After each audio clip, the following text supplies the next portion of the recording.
Two methods I'd like to discuss with you today are moist heat and dry heat cooking. Moist heat uses the use of water or liquid or steam to transfer heat to your food. This method includes poaching, simmering, steaming, stewing, boiling, or pot roasting of food. Dry heat cooking involves the circulation of hot air or direct contact to a heat source to transfer heat to your food. Think of an open flame or an oven. Most oftentimes, this promotes the caramelization of surface sugars on the food. This is called the Maillard reaction. These methods include roasting, baking, grilling, barbecuing, broiling, pan frying, or searing. Oftentimes it uses the use of fat. This includes sautéing or even deep frying.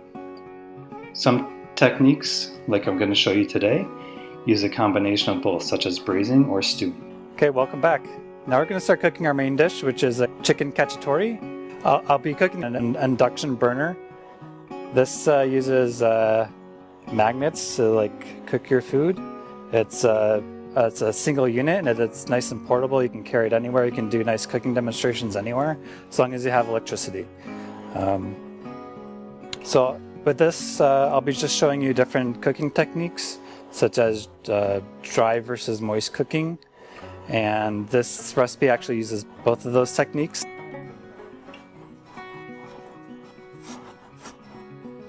First, we're going to start by heating up our oil. Typically, that's the first thing that you do if you're going to sauté or sear. When the oil is ready, you'll see it change, it'll kind of get shinier, and it will also, you'll also start seeing some movement as well.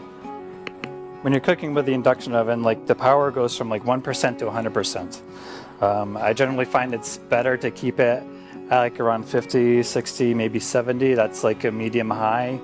That's a medium to medium high heat. So if you crank it up to 100, you're just going to wind up burning whatever you have in the pot. So the recipe calls for us to sear the chicken, which we'll be doing. That's actually, even though it has oil, that's technically a dry technique. That's a dry cooking technique. When you put anything in a pan, it's actually pretty high still. When you put anything in a pan, you want to lay it away from you. That way, you just drop it in there nice and slow, and that avoids any backsplatter of oil or anything else.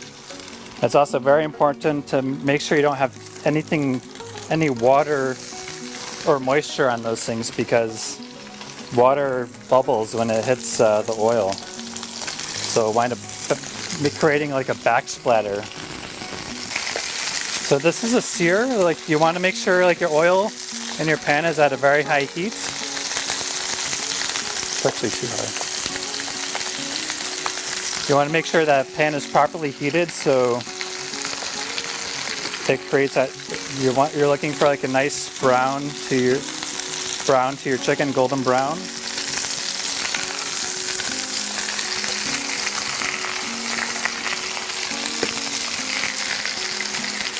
You want to move them around a little bit so they don't stick to the pan. Searing is good, especially not just for this recipe, but for recipes in general, especially if you're doing like a pork loin. If you sear the outside of that pork loin, it actually locks in a lot of the moisture into the pork, and it'll actually create a more tender a more tender dish. So that's sufficiently brown on that side. You could go a little bit darker, but you want to cook the other side with this. Make sure there's a nice sear on that bottom half. Okay, and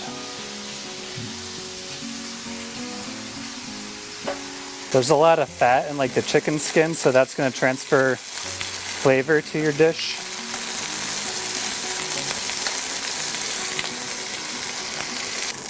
Now we just want to turn the heat down just a little bit.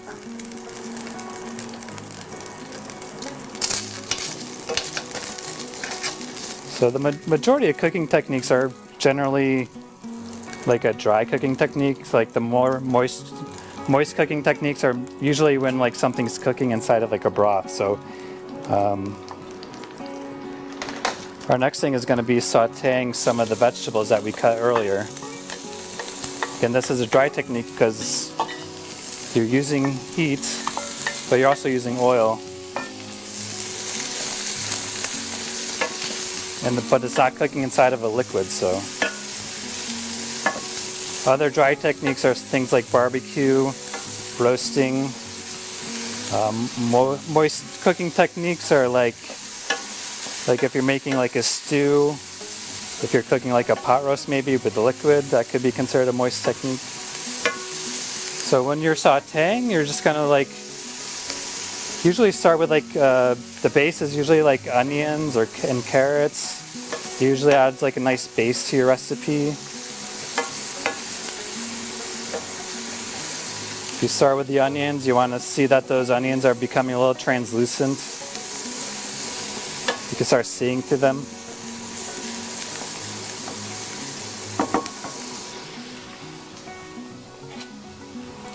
It's always good to add a little salt and pepper at the beginning too.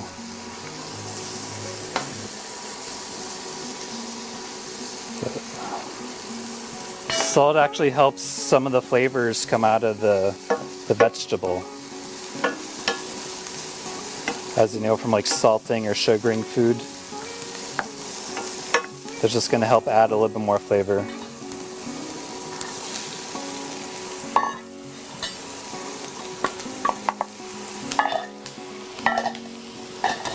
And garlic.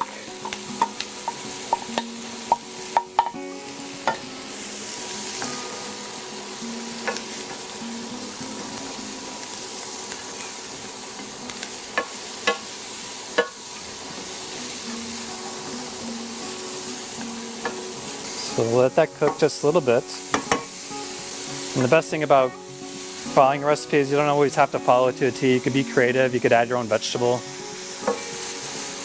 So we're gonna add a little bit of thyme. Like I said, we're just gonna add it without taking it off the stem. There's a lot of flavor actually in the stem as well.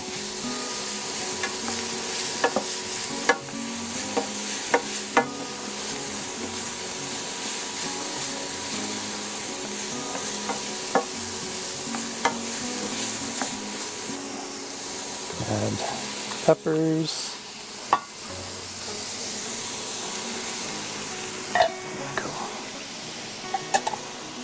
And parsley.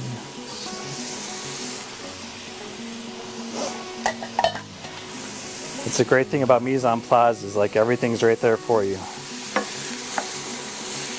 I find cooking at a lower heat, like a medium to low heat, is actually best because you don't want to really rush things, you know?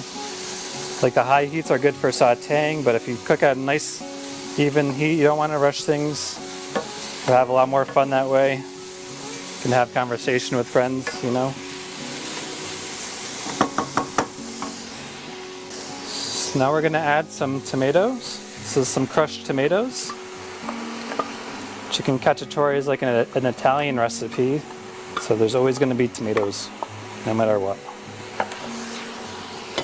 Gonna mix that around. Make sure everything's nice and evenly distributed. And because we didn't add wine, we can add a little bit of liquid just to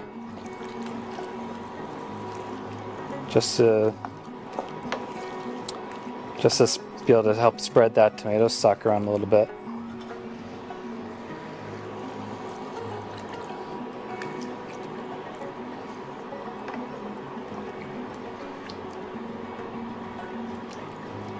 Just gonna let that simmer for a bit.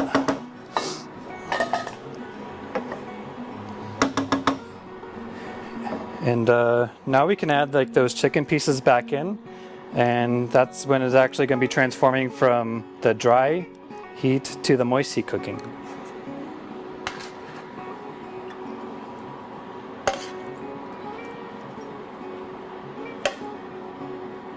So now we'll just let that cook.